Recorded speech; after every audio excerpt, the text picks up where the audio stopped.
Hello and welcome to the We Are Already Free podcast. I'm your host, Nathan Maingard, just here to remind you and myself and all of us that we are already free.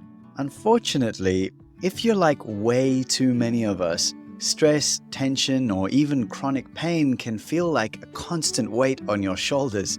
Excuse the pun, I couldn't resist. You've tried everything: meditation, massage, physio, exercise, stretching, and the list goes on. But something always seems off. The relief is temporary and the struggle just keeps coming back, leaving you feeling more stuck and hopeless every time the pain returns. If this is you, I feel you, I've been there, I am there, and this episode is definitely for you because deep down, you know and I know that there's gotta be more to life. You want to wake up feeling free, energized, and in flow with your body. A life where chronic stress or pain isn't holding you back anymore, where you are realigned with your natural birthright of vibrant health and authentic expression. But here's the catch. Too often, getting there just doesn't feel straightforward. It doesn't feel easy or obvious. You might wonder, is there a way to actually move through this rather than just put up with it, just live with it? Well, today's guest, Brooke McPoyle of musical Breathwork, believes the answer lies in something deeper. Combining years of breathwork expertise with a mastery of fascia release, she is helping people like you and me transform not just how we feel physically, but how we experience life on a whole new level. And Brooke truly is qualified to speak about this. She has operated at the highest level of professional sports. The people she works with are athletes.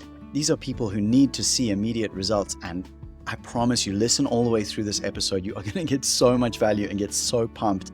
I'm still buzzing after this episode, so stay with us. You don't want to miss this one. I'm your host, Nathan Maingard, and welcome back to We Are Already Free, the podcast where conscious misfits from the mainstream stop worrying how bad it all is out there and instead get inspired and informed so they can focus on being the change and finding their tribe and living a beautiful life together. When you hear the words, we are already free, what comes up for you? Acceptance. Change. A shift in awareness. Human beings are so powerful. There's so much more. Everything is love behind it. Breaking the chains of your own mind. That which remains. Nature. Getting out of the matrix. We're sitting on the treasure and it's already unlocked. We are already free. You're free. You are a walking map. Have always been free. You are always free, already free. We are already free. Before we dive in, I have something exciting to share with you. If you've been feeling disconnected from your true self, I've got an offer that might just be what you need.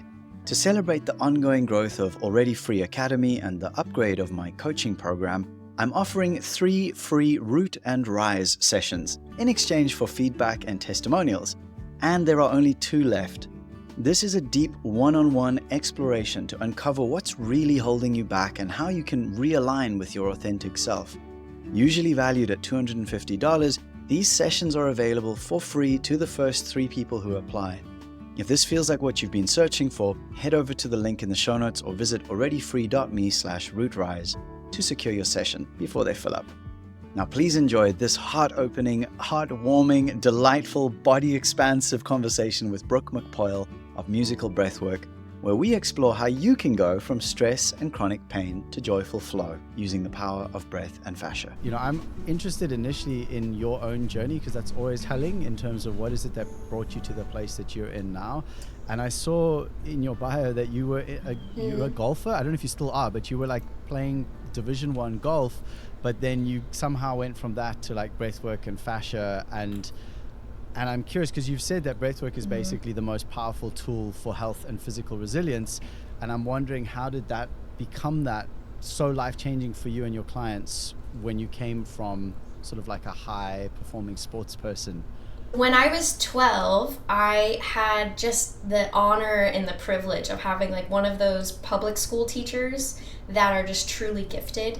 And he was a choir teacher that was most certainly meant to teach people how to sing. And at 12, I ended up with this robust opera training. And I got introduced on a national level to choir training. And me and a group of 30 kids had the chance to go and sing in these stone churches. So from 11, 12, and 13, I was competing at a national level, like as a kid against high schoolers in these stone cathedrals around America. And the experience of singing with a group of 12-year-olds at this like high level with our voices is something that never left me. And I didn't realize at the time, but I was being trained in breathwork in a very operatic style. And the difference between breathwork as it's normally taught and singing is the exhale. So I'm very passionate about breathwork because I actually see a huge missing link in many of the modalities that are offered. And many people experience the breath as an expansion and a contraction. And what I teach people is a breakdown of the breath in 4 different routes. And this is how we're taught as singers. You start to control the airflow. And the airflow for a singer is all about compressed exhale. So when we're making a sound and we're holding that sound at a certain pressure, we're controlling the air pressure through the vocal cords. And the vocal cords are just these 2 little small skin flaps. They're very much like a drum, and they vibrate. And the difference between hitting a note and missing a note is a millimeter on your vocal cord. So it's just a fraction that makes it hit or not hit. So even singers at a very high level, training is required on a daily basis to control not only your airflow and the muscles that control your airflow, but also the vocal folds. And this was an obsession of mine. I think my first love was really singing. I would come home from school, climb a tree, and sing songs to the wind, classic Pocahontas style. And when I was trained at 11, 12, 13, my voice got really big, and which bothered the crap out of my little brother. Because now in order to practice, I was 10 times louder. And then I gave up singing for a while. I fell in love with golf. My father was actually a pro golfer. And so he told me when I was 16 that I wasn't allowed to play golf because golf was for men. And I think my dad was just inciting me because I had committed myself at that point to becoming an amazing golfer. I was like, oh, you say I can't do it? Well, I'm going to do it. Great then, Dad. But because my brother and I learned it from my father, he took us to a very elite level very fast. And we got each other to train with. So instead of me and my brother being mischievous 16-year-olds and running around and creating issues, my mom and my dad would just drop us off at the golf course for 12 hours or 8 hours and pick us up at the end of the day. And we both got really good. And there was at the local university here in South Florida, there happened to be, in my opinion, the best golf coach that existed in the nation. Her name was Coach Joan Joyce. And she is in 4 Hall of Fames for 4 different sports. And then she had a Guinness Book of World Record for the lowest number of putts. She learned how to play golf when she was 40 and turned pro at 42. And she was such a legend for softball, for women's basketball, and for women's professional volleyball that I was like, I just want to play for this woman. Like, she understands athletics in such a deep way. I mean, she was a pro in 4 sports. So I went to that university and trained for so long. And I had all the shots in my bag. And in your senior year of college is a really big deal because those are the scores that you take to sponsors to go and look for professional sponsorship. And in the month that I graduated college, which is the most intense month for D1 athletics, I had 4 friends pass away. So I was taking a final, I was go play a tournament, fly home, turn in a project, and then go to a funeral that afternoon. And after 4 weeks of that happening, I think my life just completely took a hard right turn.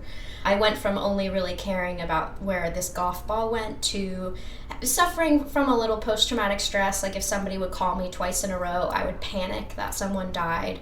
And it was a bunch of my friends that passed away. Like, you're invincible at 21. You're not really conceptualizing death.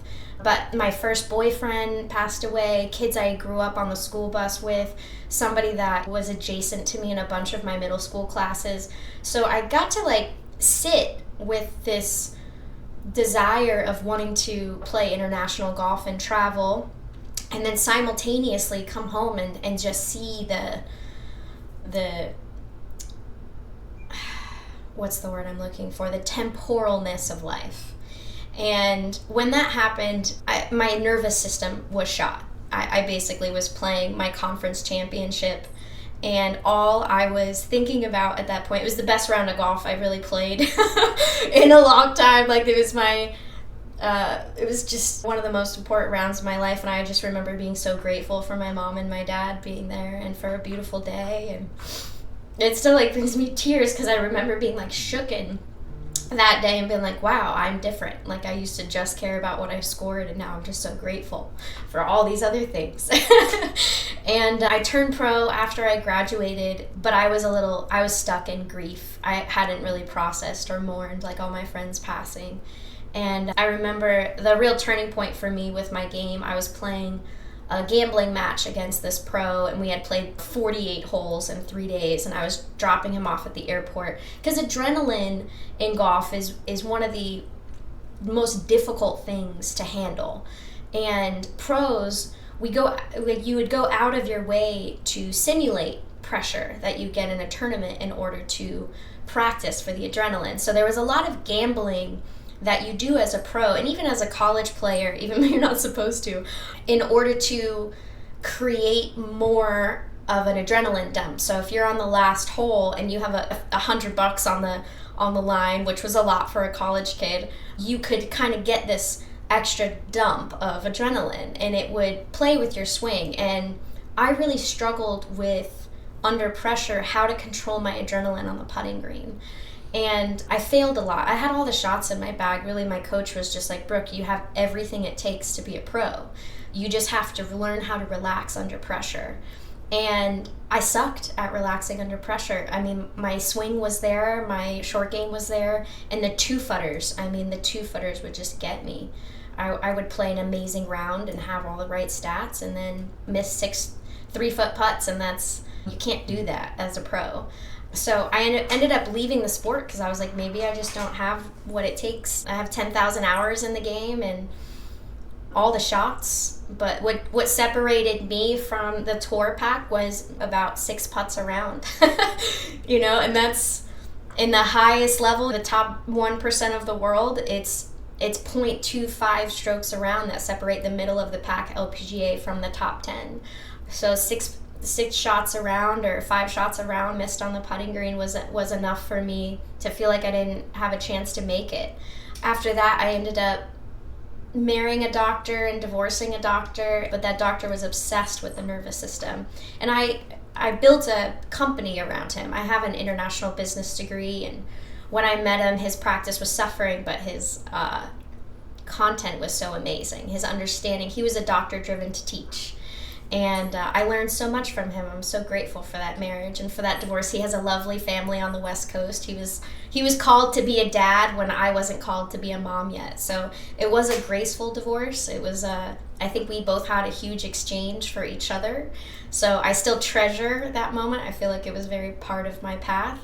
But he taught me about the nervous system. And when I ended up bonding my breath work with everything I learned from him during COVID, I went back to playing the sport. I played better than I have in my whole life. All of a sudden, I was able to break par. I was able to make putts under pressure. And I was like, wow, if I had only practiced my breath under pressure during college, I would have quelled the panic attacks that were coming, that adrenaline dump. I had finally, as an adult, learned how to woosah. I learned how to exhale properly and calm my nervous system when I was playing under par and playing at my best level. And through that process, I would love to teach kids how to do it, and other athletes who are dealing with performance anxiety and how to breathe into performance anxiety. And when I was 30, I ended up injuring my foot. I never stopped training hard from D1 athletics. I was exposed to a lot of elite athletes and professional athletes. So I always took my training regimen really seriously. And I hurt myself. I went to a doctor and they were like, don't worry, we'll just replace your knee, we'll replace your hip in a handful of years. Just take some cortisone shots and we'll just replace your body parts. That's part of being an athlete.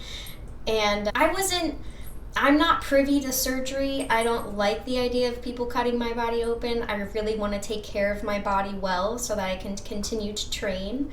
And instead of receiving that answer, I just took responsibility for my own research. And I saw a naturopath, Dr. Bernie, who I recommend a lot of my clients to if they're having difficulty or they have some more serious issues. I basically point them in the direction to him. He's my favorite doctor, and he has such a holistic approach to things that I just love his opinion. And we grew up together, so it's nice. Like, we were both the same age, and we both are still the same age, and we've kind of grown parallel in different avenues. And he's like, Brooke, you don't have a foot problem, you don't have a knee problem, you just have a fascia problem. And that's all it took for me to be pointed down a certain direction. And when my foot problem went away, my hip healed up completely. And I was like, wow, this is interesting. I've had a hip problem since I was 8 years old. I can't believe that when I took care of my foot, my hip cleared. So I introduced my parents to it, and I was like, hey, just try this thing. They both had knee pain. Both of their knee pain went away. And then I started introducing it to some friends, and their low back pain went away, their knee pain went away. And it gave me enough confidence to start introducing it to some clients during my breathwork. I've been teaching breathwork for 10 years or so. And when I added my little fascia routine that I had been working on, the breathwork became more powerful. The same sequence I had been teaching for a decade all of a sudden was dropping 100% of the class into theta, whereas normally I would get 50% of people there, and I could tell by the breath rates. I could tell towards the end of breath class that the business owners weren't quite there, they wouldn't quite drop in, but people who had got off work early or had come early and stretched, they would drop into that space. But when I introduced the fascia work, all of a sudden 100% of the breathwork clients could drop into this dream-like state. So I noticed that by adding a little bit of body movement, the fascia work is just a very yin body movement that massages the fascia tissues on a very deep level from the ground up. But it almost became this access point for the nervous system to relax. So I started introducing my fascia and my breath work in tandem. And in doing so, everything kind of shifted. So I built an equation based on what I was really seeing with people's breath rate, heart rate, nervous system rate, and fascia tension level. And as I introduced this to more people and then certified some teachers, so teaching them both the fascia and the breath simultaneously, other things started happening to people. Their psychic abilities that they had as children started to turn back on. If they weren't dreaming for years, their dreams were changing. Personally, my eyeball prescription, I used to be a -2 and a -1 with stigmatism in one eye, and I have done over the last 15 years so many eye exercises, so many experimental techniques to try to improve my prescription, because as a golfer you don't really want to wear contacts, you don't really want to wear glasses, they get in the way. So I've been trying to heal my eyes for years and kind of gave up, like nothing really worked. And 2 months ago I went and got my eyes checked, and my prescription has reduced by 50% in both eyes, and my stigmatism is completely gone. So the fascia work to me is just starting to show how much is shifting. Some of my clients that are in their 60s are sending me pictures of what's happening to their skin all over their body. So like very fit women in their 60s, they tend to become a little crepey with their skin because they're aging a little bit, and their body is still tight, and their whole skin all over their body is changing even though they're only working their lower half. And it's because the fascia technique I built works with the hyaluronic acid within the body. So there's an 8-step process that I bring people through. It's very simple and very uncomplicated, but it works with the fibrocytes of the body and how our fibrocytes make hyaluronic acid. So in doing so, a lot of systems are healing within people. And honestly, Nathan, I feel like I stumbled upon the sequence by accident, and I'm just so grateful that the angels kind of showed me. I think I just took a deep dive into the research and played around enough with a little bit from this that I liked, a little bit of this that I liked. This seemed to work here, and between those 8 steps, people are dropping out of the stress response and then seemingly removing and cleaning trauma out of the deep tissue. So I'm almost looking at the fascia at this point like hair, And it's like, if we can brush our hair, we don't have any knots in it, right? So if we brush the fascia of the body, the fascia won't hold any knots with it. And the people that I'm working with that are older, this takes a longer time to get to point A. The kids that I'm working with that are younger, the athletes are still having a lot of issues because their body is tight. They've had injury that they've trained over, but it seems like the body just can heal itself when these 8 different things are honored. And introducing it to people has been just a great joy. It seems like even my F- students who only do the work 2 days a week are getting great results. So when we're out of pain and we have a slow breath rate, it seems that the brain is operating way more functionally, that we're more calm, we're more peaceful, we're more joyous by accident. We are tooled up for stress a little better, you know? Joyous by accident. Sorry, I just love that so much. Yeah. Accidentally joyful. Yeah. That's amazing. But it seems that way. If we don't have to worry about wearing our knee brace, like my videographer who has filmed my 5 films now, I gave him a tennis ball after I did it, and he's not my market client, he's not an athlete by any means, and his knee pain is completely gone. His knee brace that he wore for 10 years, he doesn't have to wear anymore.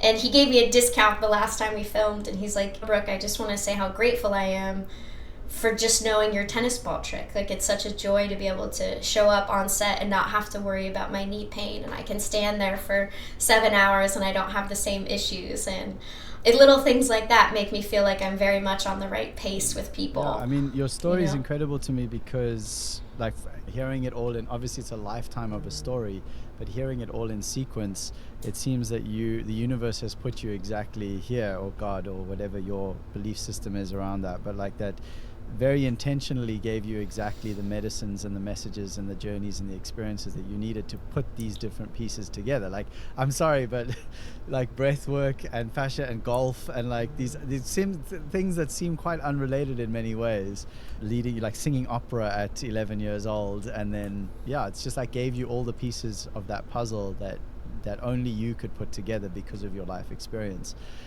which I think is completely amazing. And so, oh man, so I'm curious around the fascia. Like, when you say it's like hair, so I'll just give you a bit of context. I have been a surfer since I was 16 years old, and have had quite a few injuries over the years, all related to surfing, unfortunately, or most related to surfing.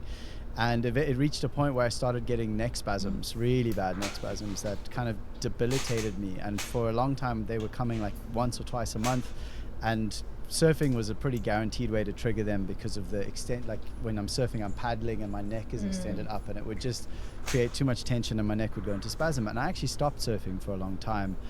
And then in my own healing journey, I've had the great experience of just ice baths and breath work and plant medicines, and then a few years ago got into kettlebell workouts, which I still love. It's like, I've never really been one for gym, although I do enjoy it now after having worked with kettlebells. And I've become a lot stronger over the last few years, and yet I still have chronic pain in my body. Like, my neck almost never goes into spasm, but it still does sometimes. And so I'm still navigating these ways of feeling like overall a very strong, healthy, fit human, while also wrestling with these aspects. And based on what you're saying and some of the experiences I've had, when I have done some kinds of fascia work, I found it to be very deep and very effective, although it hasn't got the knots out completely. And so I find that I get knotted up again pretty quickly.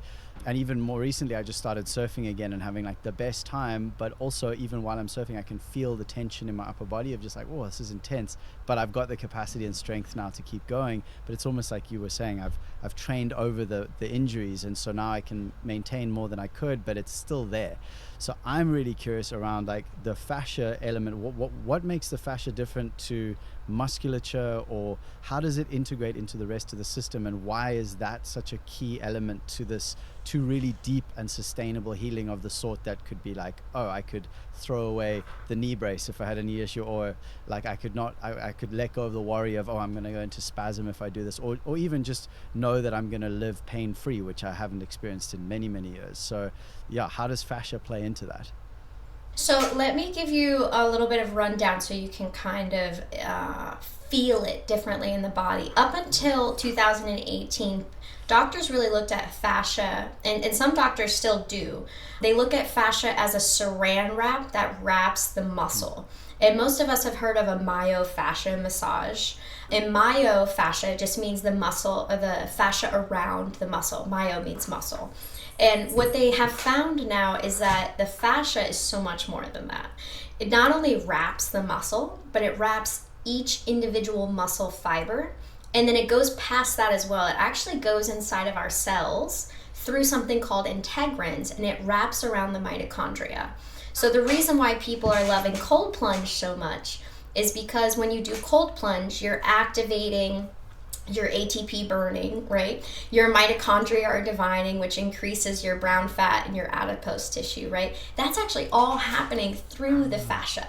So the fascia is the system that is integrating so many of our other systems. Not a single place in our body does muscle attach to bone. Muscle attaches to fascia, or through tendons in some spaces, which then attaches to bone. So fascia is the structure, it's the scaffolding structure that's holding our bones in place. It's holding our joints in place. It's holding our organs in place. And then it's wrapping through the muscle fibers.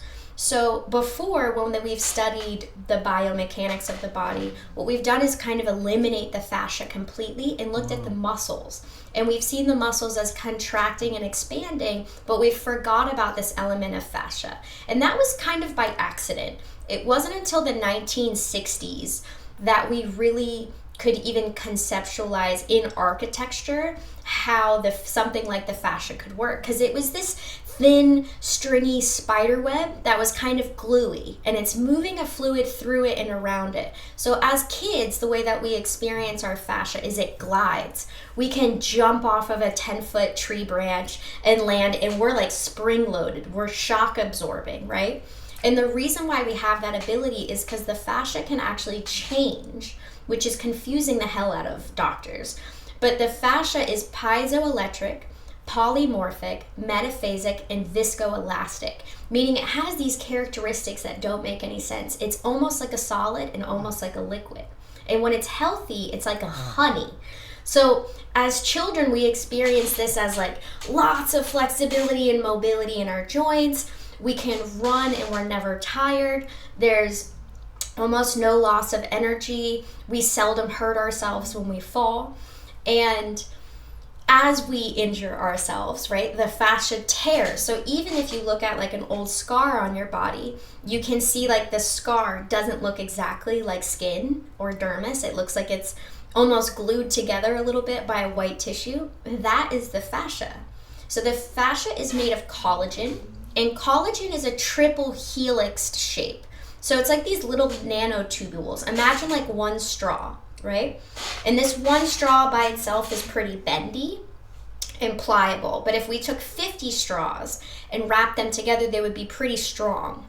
And the fascia has places in our body where it's basically like one straw, where it's very malleable and bendable, and then places where it's like an industrial strength rubber band. Now, the industrial strength rubber bands of the fascia, we call them major fascia bands. And there's 9 of them through the body from our feet to our head. And then we have 2 running down our arms. We call them the superficial front line, and then the deep front line, then the superficial back line, and the deep back line on our arms. But these major fascia bands, in my opinion, allow myself as a trainer and a coach to talk about the full body in a segment, which is like pretty exciting because there's 650 some odd muscles in the body. So as a coach, when you're telling somebody to do something, when you're speaking muscle language, half the people are like, wait, what? Where's the hamstring again? What's the upper quad? But when I could just talk about the front line of the body or the back line of the body, it actually simplifies a lot. So I'm hoping to encourage other coaches and trainers to switch the language, because if we can all talk fascia language to people, we can actually simplify very complex ideas. And this is how I teach people golf, actually. So I teach people golf through talking about the fascia bands, and everything happens 10 times faster, which is amazing, actually. Just before you continue, I just want to ask about the fascia. So For example, because Yeah. like if I put my arm out to the side with my palm sort of facing out, and then if I turn my head or pull Yes. like my neck down, I feel this sort of stretching and tightness along the top of my arm. Is that fascia? Yes. So that rubber band feeling that we can have at any point in our system when we hit our maximums is what I like to call them. That is where strength is made. So there's something in Kung Fu and in ballet about, and in gymnastics, about the language I would like to use is when we have piezoelectric control over the fascia. So we can, when we're working with the fascia more consciously and we're locking out our joints so that the fascia band works as one unit, that's how we create momentum through the body. So hockey players and golfers can tell you that like the force of momentum of your club head comes from the degree of separation from your shoulders to your hips. Baseball players as well can tell you that you have to press hard against the ground in order to create momentum. So in Kung Fu, if you want to throw a really strong round off, that's like high, what you want to do is hit your maximum effort. So anybody can do this. If you kick, right, and you break your knee down and you kick out, the power is going to come from when you come all the way straight. But if you can straighten your leg entirely and then fling your leg up from the joint while keeping your leg completely straight and you hit your complete expansion, you can throw your leg down with so much more power. And this is how ballerinas have been jumping 45 inches in the air. This is how NBA players jump 40 inches straight up in the air. It's through this fascia control. So learning how to reconnect the toes to the pelvic floor, to the diaphragm, which is really breath training, allows us to activate this current within the fascia. You see there's 9 like threads that run through the body, and talking Yes. about that makes it a lot simpler and understandable for people. Yeah, so these rubber bands, unfortunately, when we rip them or tear them as athletes, we sometimes have ripped and torn the deep fascia layers. So even though we may feel like we healed it up, we went and saw the fascia therapist, they might have released it on the superficial lines, but it might still be there closer to the bone. And when we have these deep adhesions, and an adhesion really is just where the fascia is no longer moving fluid. So when you look at an ultrasound of the body where there's fascia, they call it densifications in some of the research papers, and in other research paper they call it adhesions, which means the fascia has adhered together, it's glued together. So there's no more fluidity. In the simplest form, fascia is meant to be fluid. When it's fluid, we experience a lot of health. If we have fluid symmetry and balance on both sides of the body, we feel really good, really free with no joint pain. If we've developed a densification in the fascia fluid, so it's no longer moving, that's when over time that stagnation starts to kind of build and crinkle more. And then when that happens in these major bands, let's just say if you have something going on in your quad, that's going to pull on your hip tilt. Right? And as the hip tilt comes down, the body needs balance. The brain has to be horizontal in order for it to function properly. So the upper body will compensate. And the problem that I see in a lot of the healing modalities is that we're focused on the pain spots. So we come in and we're dealing with shoulder issues, we're dealing with TMJ issues or tension headaches, and the therapist will hyper-focus on the pain spot, and then those pain spots come back.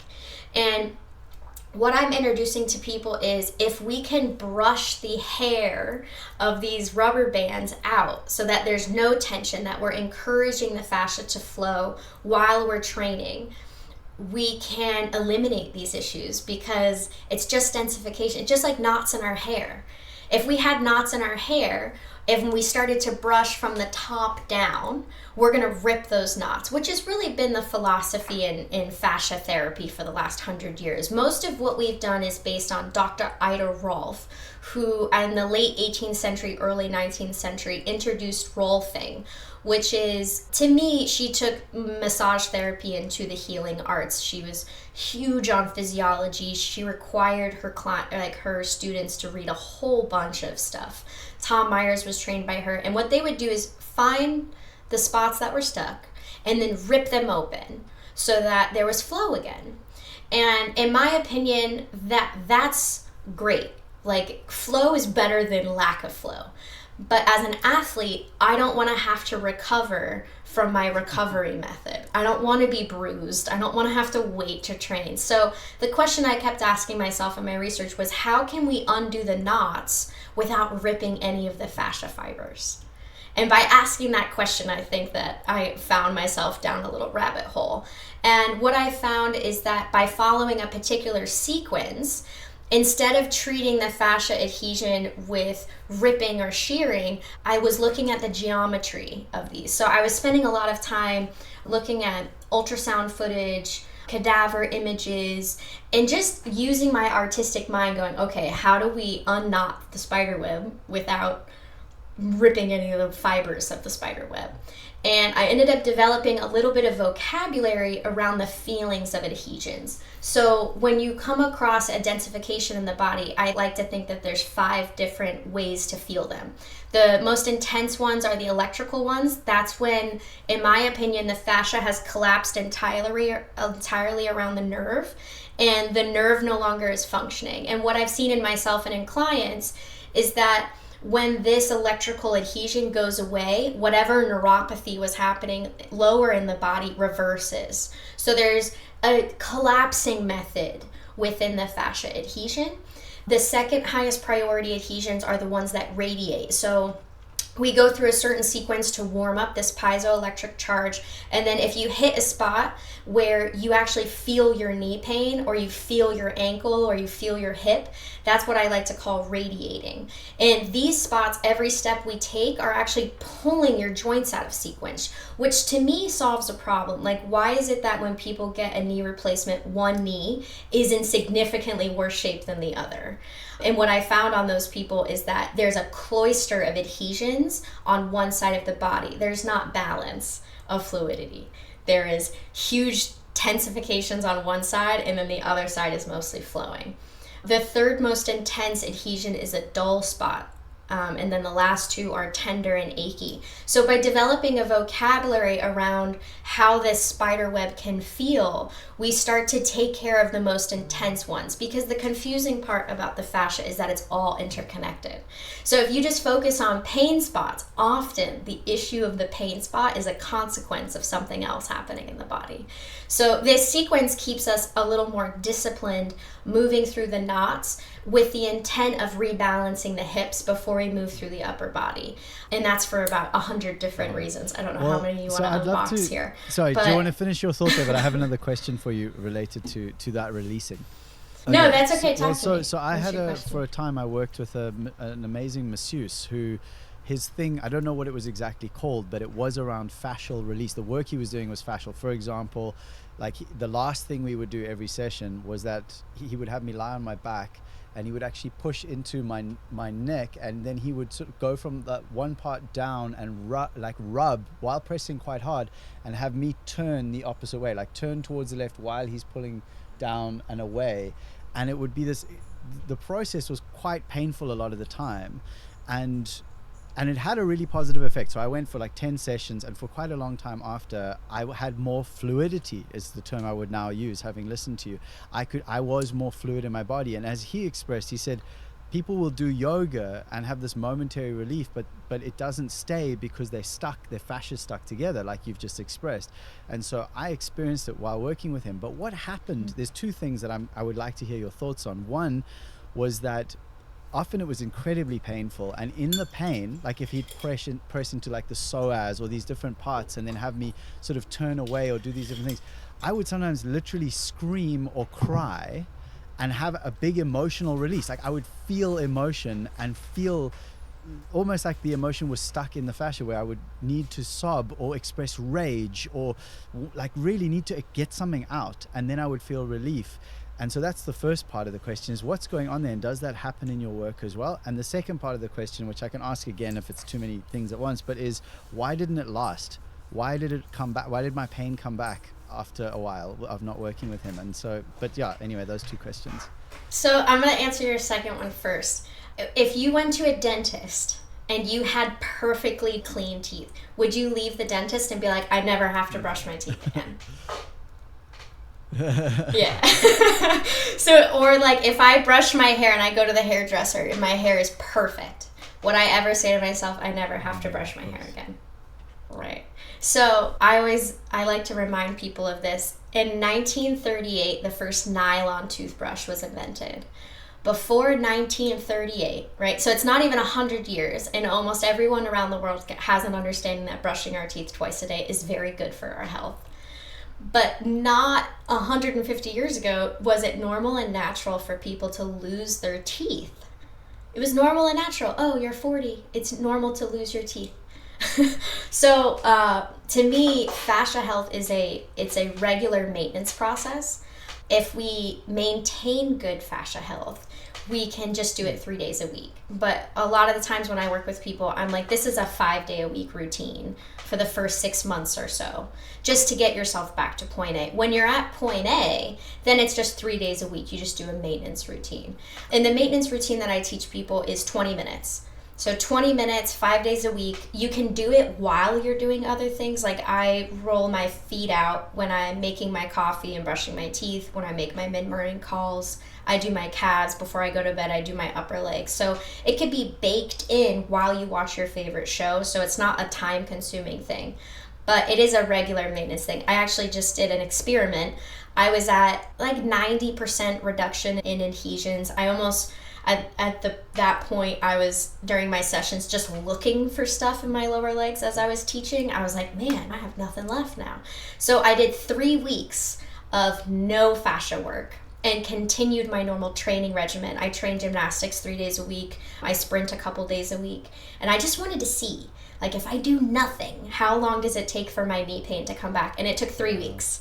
So I think no matter where we are with our training level, this is just like brushing our teeth. Like if I didn't brush my teeth for 3 weeks, you can imagine I would be experiencing some really disgusting symptoms. So the fascia to me it's a regular process, and it's easy to be regular when you can do it yourself.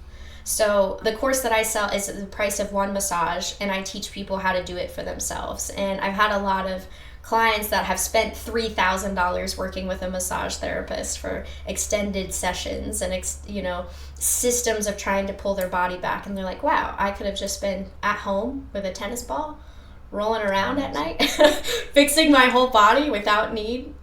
So the first question that you had about fascia release and trauma is, yes, there is a marriage between our emotional body and our fascia tissues. And what I like to remind people is that we all have trauma. Everything in nature has trauma. Things that have trauma, a lot of trauma, are usually meant to be incredibly strong. So never be afraid of the trauma coming out of the body. What I always tell people is that we can be gentle and we can be kind to ourselves. So in the sequence that I teach, we only go to our 80% pain threshold. I never ever advise 100% pain threshold. When we're at 100% pain or screaming or shouting, usually the tissues around that adhesion are starting to tense. So if somebody starts to make a funny face, I know that they're pushing too hard. And the flow of the fascia is everything the work that I'm doing. So when we respect that 80% pain threshold along with the 7 other rules, we're going to allow the fascia in time to open itself to the flow. So when people experience emotional processes, I remind them to breathe. Just to breathe nice and slow and to respect the process. If we try to rip all of that stuff out of the system at once, it becomes violent and aggressive, and it can tear some stuff and it can bruise some stuff and it can be painful. And for me, I feel like the gentle approach is the best approach. Like we have all of the tools that we need within ourselves as long as we're going to be gentle. If we're going to be aggressive, it's nice to have someone hold space for you, and you're probably going to need to rest and recover after. But by breaking our health routine into small pieces that we can manage and chip away at. It's like if you get 3% better every day, in 6 months, what you're dealing with now isn't even going to feel the same. Yeah, so I'm always encouraging people to handle the emotional body with tenderness, with gentleness, with the breath, and to just be respectful to allowing it to come out in time instead of trying to force it out in one session. Yeah, that makes a lot of sense. And for anyone who's listening right now who maybe feels kind of overwhelmed, they're in a space of chronic pain or stress or just like the daily freaking society that we live in right now, do you have any single or a simple technique that could be like something that they could just practice today and maybe as a daily thing just to kind of get a bit of calm and control there? Anything that you could offer for them in this moment? Absolutely. One of my favorite things ever to teach children particularly how to do is to hum. And when we're humming, we're accidentally breathing correctly because we're extending our exhale. So I say to hum until you're out of breath. But there's a few things that happen when we hum that people don't realize. And our vagus nerve, which is just the word for the major nerves that encase our parasympathetic nervous system, or the pleasure system is what I like to call. If we're in a state of pleasure, we're not in stress. If we're in stress, we can't feel the pleasure. So as soon as we acknowledge that we're in a state of stress, our body is not digesting and we are not healing and our immune system is turned off.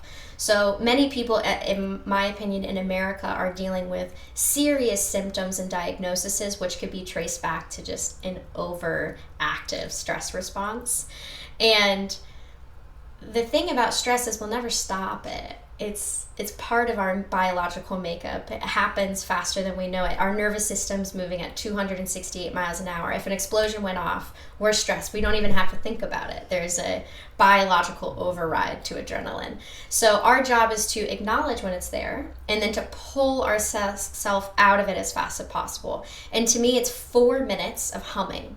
If we can hum, particularly with our tongue, the back third of our tongue against the roof of our mouth, there is in our mouth, the thing that separates the nasal cavity from the mouth cavity is something called a hard palate and a soft palate. And the hard palate, our skull is made up of different plates. The hard palate is in it, there's a suture between two different skull plates. And anybody that wears a retainer understands this because that retainer pushes on the insides of the teeth to push it out and it changes that suture. But if you just place your tongue like suction cupped against the roof of the mouth and you hum, when your tongue is suction cupped, you're actually pulling down on the soft palate and you're increasing your airflow through the center of your head. So your nasal glands are actually being trained to pull down and open up wide. And then when we add humming, we're toning your trachea. We're moving anything that's stuck in the lymph, the adenoids or the tonsils. We're creating cerebral fluid flow through the frontal lobe. So people that have foggy brain, it tends to go away. If there's any stagnation in the lymph nodes, those go away. And then we're extending the exhale, so the nervous system is being pulled back into a state of pleasure. So humming for 4 minutes while you're driving, while you're washing the dishes, while you're walking around, you can almost deaden the noise around you. So anytime you're just standing in a grocery store and the energy is starting to get rather uncomfortable, you can just breathe deeply into your belly, lift the tongue on the top of your mouth, and then hum for 4 minutes until you're out of air. And if you just play with the pitch a little bit, you can actually drone out any noise you're hearing. And I think it's a powerful, almost like creating your own cat purr, but it allows you to regulate yourself while you're amongst absolute chaos. That's a beautiful, beautiful invitation. And I also love one of the things I know about humming is that it massively increases the nitric oxide production in our sinuses, which then we inhale that into our lungs and that goes into our bloodstream and has like all these incredibly positive benefits downstream, which I love. Nitric oxide, I think, was named the molecule of the year in like 1994 or something like that. I don't remember the exact day, but because of how powerful it is, and like to be able to 15x your production just by humming, I mean, that alone is reason enough, adding to everything you've just said, which is epic. So I love that. So simple. Thank you. That's fantastic. Yeah, it's simple, it's easy, it's underused, and wow, if we did that as kids, imagine if when a classroom was getting nuts, if a teacher was like, okay, we're all humming for 4 minutes. I love that. Well, I'd love to hear. You've So, mentioned it obviously yes. during the what you've been sharing with us, but the work that you do and the offerings you have. Where would you direct someone now to kind of take the first step in learning more and learning more from you directly? Because obviously you have such a wealth of knowledge that can positively impact someone's life and well-being very quickly and simply, by the sounds of it. So where would you direct someone? I am so excited. I just launched my website on Saturday, my new website, and I released more than 150 films for my Gamma Seeker library. So it just depends on how people best learn. I have 3 different courses for people who just want to start diving in. The Brain and Breath Connection lecture that I offer is $30, and it is an outline of really my whole thesis of the equation that I built between the rhythm of our breath, how that affects our heart rate and our brain waves, and our fascia tension, and how we can toggle switch by using either the breath rate or the fascia to change our overall awareness and consciousness level. So I love that. It's like the cheapest offering I have, but I'm the most proud of it. I really feel like for the proper note taker, I give away a lot of information in that $30 course. But I have my Mighty Breath course, which I teach my level 1 opera training to athletes. And that's all built around a 10-minute sequence that trains your natural and automatic breath pattern. So instead of just doing a breathwork thing that trips your brain out, what I teach you how to do is train the muscles that pump your lungs. So we clean your lungs, then we make the muscles that pump your lungs flexible, and then we make them strong. And we teach a shape of the breath. And as that shape of the breath becomes established, there's a lot of things that turn online. The internal organs get massaged.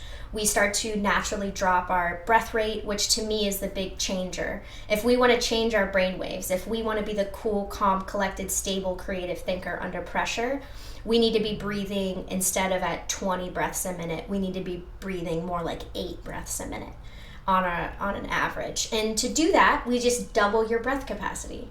So if somebody's at 7 cubic liters of air, I want to get you to 14 cubic liters of air, and that's naturally going to work itself out.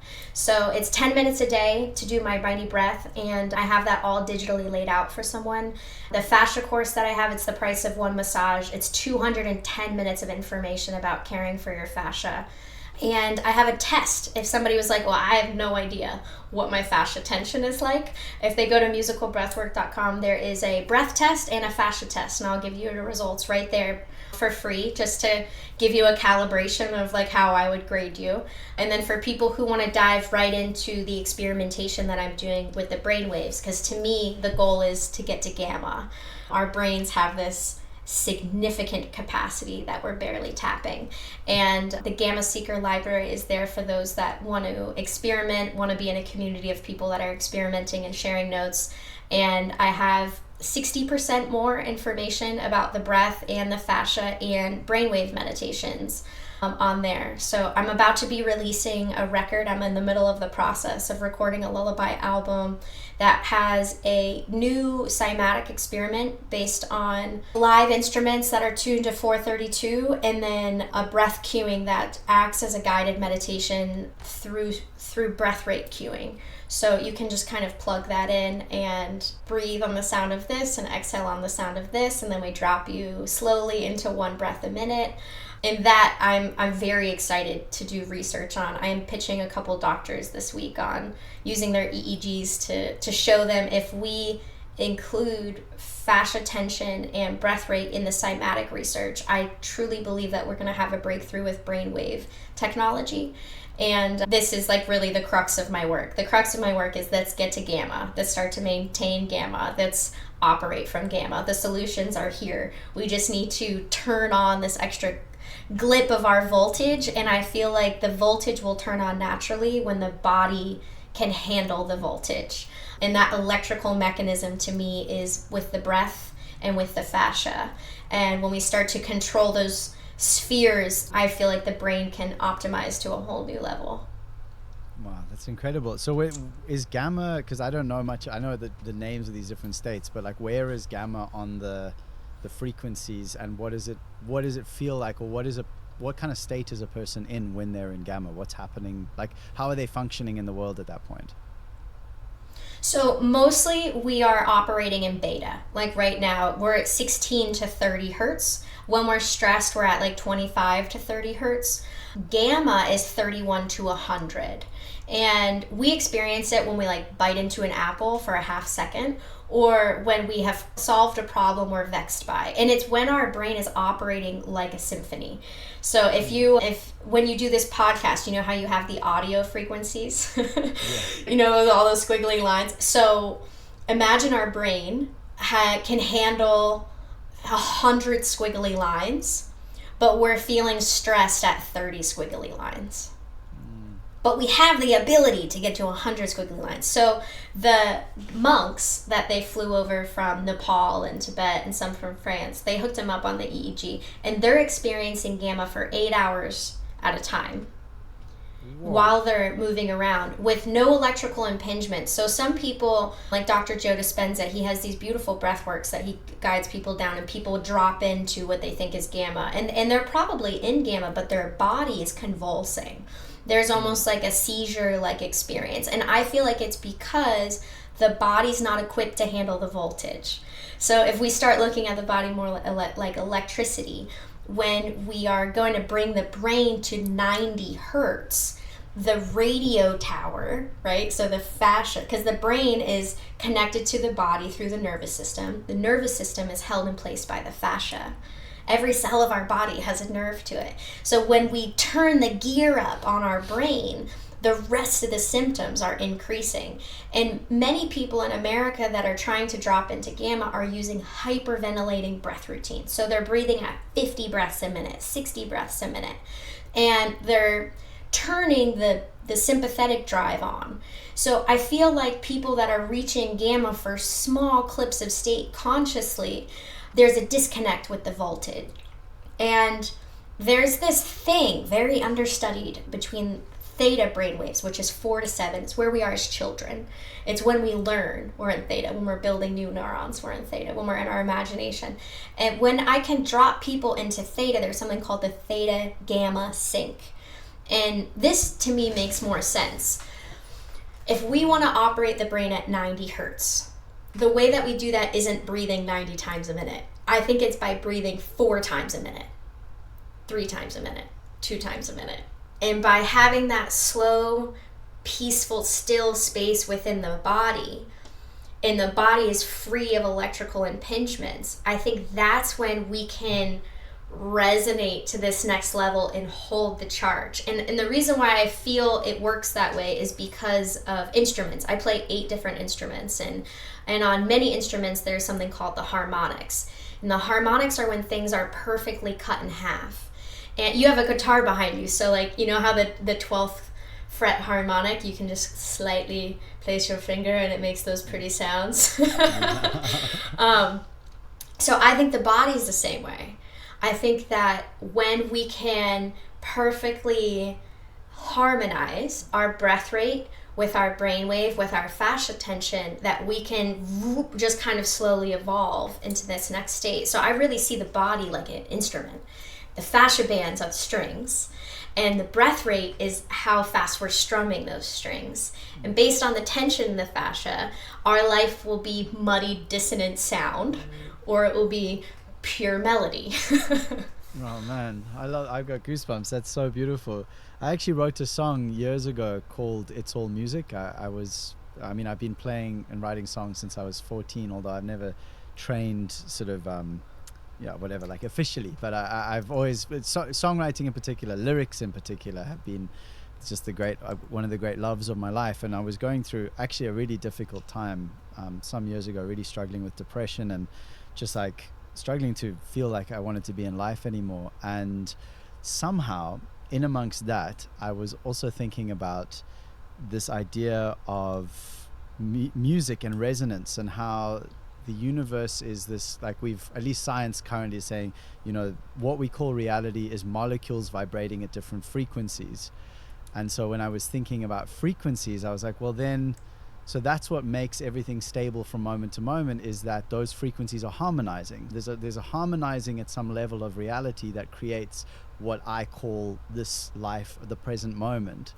And if it's harmonizing, like all those terms that we're using, vibration, frequency, harmonizing, I'm like, that's what music is. And so this idea had popped into my head of like, it's all music. And so when I wrote this song in this very dark place, it was the song that was helping me to remember that the darkness was not the whole thing, basically. And so the first verse, which is possibly my favorite verse, it says that it's like all things resonate, from the really small to the extra great. And you are such a melody that the heavens lean down just to sing it to me. It's all music. And so hearing you speak is really speaking to that same thing, and to the fact that I can actually help the melody and help the harmony and the part of the refrain that only I can resonate in, that Nathan is here to resonate.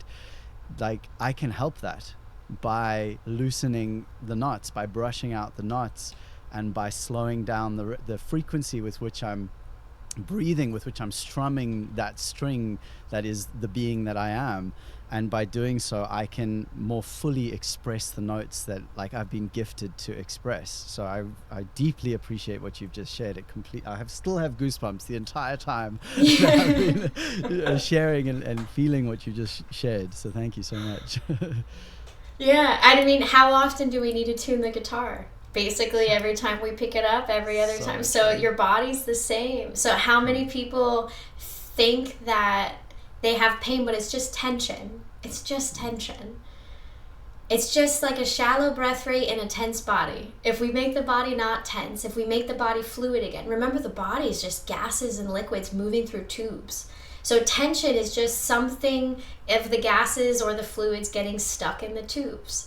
So if we help those tubes flow once more, then we retune naturally and automatically.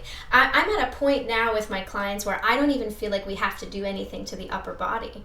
Once we get through the lower body, everything almost resets. The spine itself is so braided with fascia, 3 major fascia bands just braiding it up and coiling it. And there's so much tension in people's glutes and in their hips that they think they have shoulder problems. But once the glutes are free, once the hips are free again, the shoulder just naturally opens up. It's almost like the lower body and the upper body are these mirrors of each other. And if you think of tuning an instrument, we don't tune both sides. We just tune one part of the neck. Unless you have one of those really cool Strandbergs when you're tuning the bottom. Those very expensive guitars.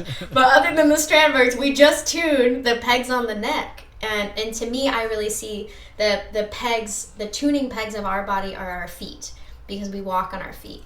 The foot has 26 bones on it. The whole leg only has 4 bones. So as we fix the feet, as we fix the lower body, the upper body almost shakes itself out naturally. And when we double the capacity of the breath, the brain waves calm down. So it's almost like 3 spheres. And as a musician, if you could imagine your heart, the heart is like the kick drum of the layers, right? So imagine the first sphere is the kick drum of your heart. Then the second sphere is the breath rate, right? And the breath is this like overarching vocal within the sound layer, right? And then you have the brain. And the brain is like all of your sweet melodies on top. And to me, we're going to be able to triple our brain's optimal power when we can harmonize our heart rate with our breath rate and then allow the brain to do its magic. So if we're breathing at 4 breaths a minute and there's no tension in the body, what are we capable of creatively? What kind of choices are we making? That same trigger that can hit you, you can greet it with laughter by accident, because there's no longer something existing in your body full of tension.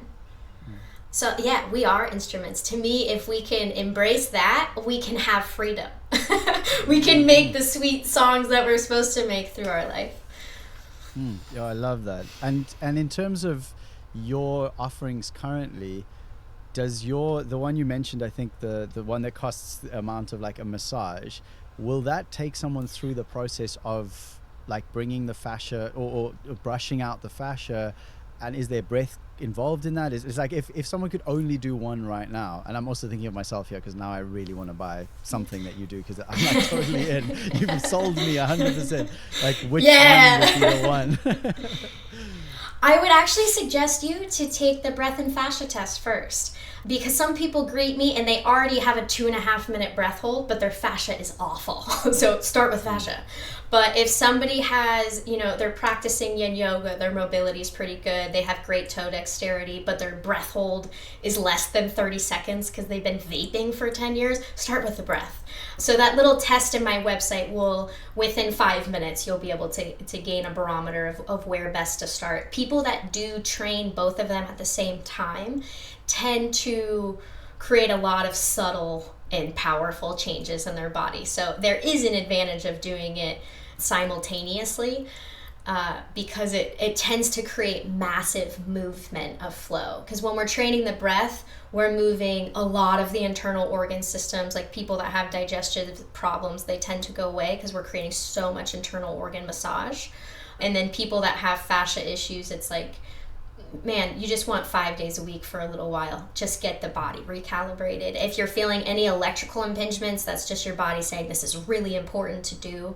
We never want to take neuropathy lightly. Neuropathy to me is a huge problem. If we have lower body atrophy, this is like where we create long-term issues. What do you mean when you say that around electrical issues? Like what would that feel like?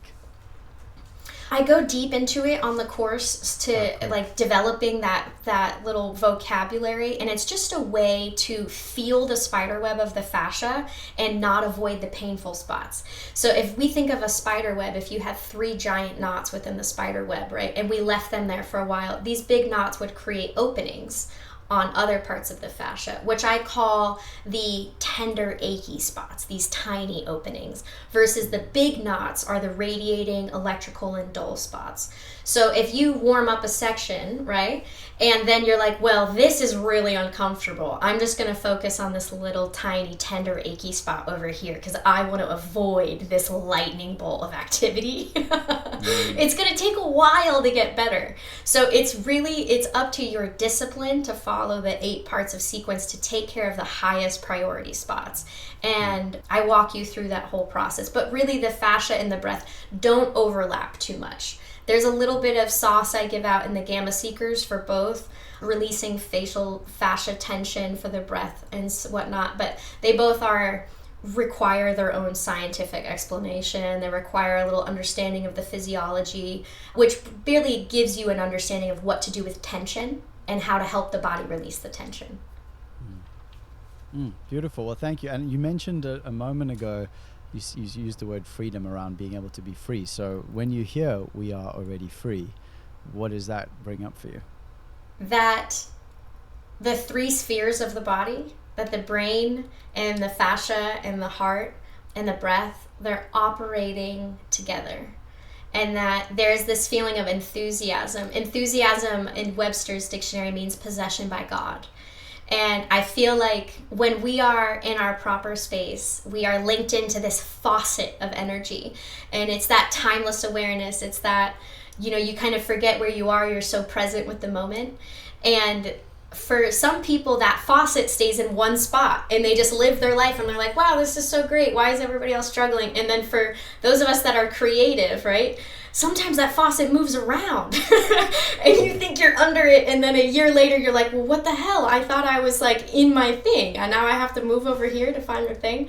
So to me, freedom is when we are connected to this infinite, abundant, eternal energy that fills us up from the inside out, and it kind of feels like we're unstoppable, because whatever ambitious goal you pick, if you have that enthusiasm within you, you can just continue to conquer. You can experience failure and still continue to climb the mountain with laughter. And for me, freedom is when we are embodying that enthusiastic energy, because we are where we need to be. Well, Brooke, this has been an absolute gift and a pleasure, and just such an honor. I really deeply appreciate what you've brought to us today, and it feels to me like a missing piece in society, and a piece that I have definitely been looking for. And so I'm really excited to have access to your work and to be able to share this information with my listeners. And just thank you so much. I really appreciate you, and we'll obviously share this and share your links in the show notes, etc. But for now, just thank you for being here and thank you for your work. So appreciate you.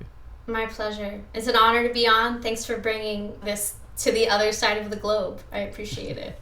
Thank you for tuning in to today's episode of We Are Already Free. I hope you found Brooke McPoyle's musical breathwork wisdom as liberating as I have. From her powerful insights into breathwork and fascia to the practical steps she shared, today's conversation was all about helping you move from a state of stress and chronic pain into joyful flow. Let's go! Remember to check out more of Brooke's work on Instagram and her website, linked in the show notes. Now that you've had a chance to dive deep into the power of breath and fascia with Brooke, you've probably started to realize just how much of your tension and stress could be affecting every part of your life, and how much better things could be when you align your body's movement with your true self, with who you really are. But sometimes, no matter how much we learn, how much we absorb or consume, the biggest shifts just don't happen until we take that next step. That's why I'm offering a limited opportunity to help you move through whatever's been holding you back from taking that next step with my Root and Rise sessions. These one-to-one sessions are designed to get to the root of your biggest challenge, whether it's physical, emotional, or spiritual, and give you the tools to rise into alignment with who you really are. Just like Laura, who felt blocked by fear, but walked away from our session surprised at what was actually possible in such a short time, or Blissa, who gained clarity and inspiration on the next aligned steps for her career. These sessions are about more than just solving problems. They're about opening up to new possibilities and stepping fully into your authentic self. There are only 2 spots left at the time of recording, so if you're feeling stuck and ready for real embodied change, head to the link in the show notes or visit alreadyfree.me/rootrise to claim your spot before they're all gone. Finally, remember to share this episode with someone you love who might benefit from Brooke's approach to holistic wellness and personal empowerment.